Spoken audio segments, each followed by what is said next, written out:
You're listening to the Fender Princeton Reverb Tone Master amplifier in the context of a live mix. It's been ages since I've showcased a product in a band context, so I hope you like this video. I want to put this video together right before sending this back to Fender. A massive thanks to them for the loan of this amplifier. I don't get to keep it, does go back to them, and it's a cool little amp. So I'm going to talk about the pros and cons of this amplifier in the context of a live mix, and I hope to answer some frequently asked questions that I think will come in regarding this amp. So let's get into it.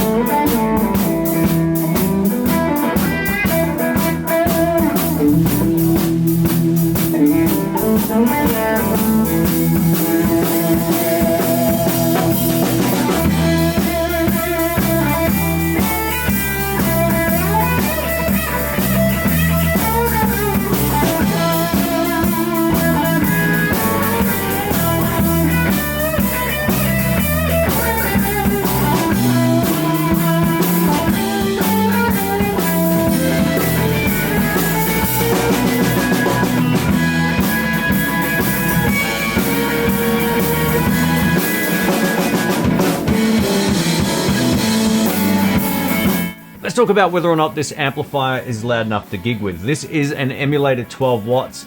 Like the original Princeton, it's definitely not loud enough for all types of situations. But in a low-key gig, or if you're playing in a trio where there's lots of space and dynamics, it's definitely loud enough to a point. Now, if you're in a four-piece band with a second guitar player and they're chunking away on rhythm guitar, you might struggle with this once it starts getting louder, but this was easily loud enough in the room. We had a few friends in the room and they all said that this thing was loud enough without being too loud or not loud enough in the context of the mix, which was awesome. So that's always a good thing.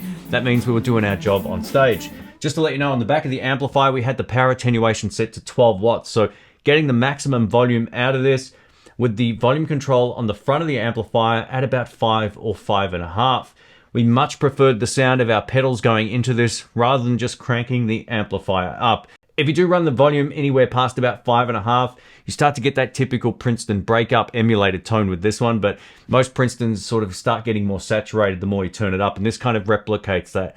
But it sounds far better getting a clean tone out of this and then running your pedal board into it to get the sound that you're familiar with. So I thought it did a really good job. Now this amplifier has two built-in effects on the front panel. We get reverb and also the vibrato or tremolo effect. Now much like I said in my original review, the tremolo effect doesn't feel as prominent as it does on the valve or tube counterpart. Or I always say tube, but everyone gives me grief.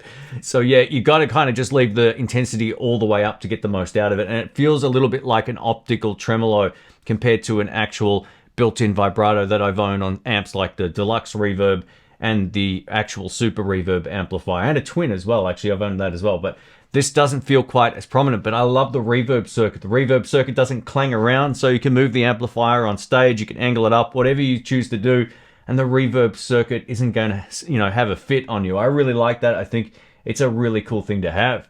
In my original review, I covered the XLR output, which allows you to go directly into a PA system or sound card, and we didn't even feel the need to do it. We thought about it, but we thought, you know what, let's just see how the amplifier goes without using that XLR out and then boosting the overall volume. The great news is if you're in a situation where you are playing to a much bigger room and they have a good mixer and PA system, you don't even need to bring a microphone. You can simply go out of the XLR into that PA system and then you can turn it up as loud as you like. It's always fun.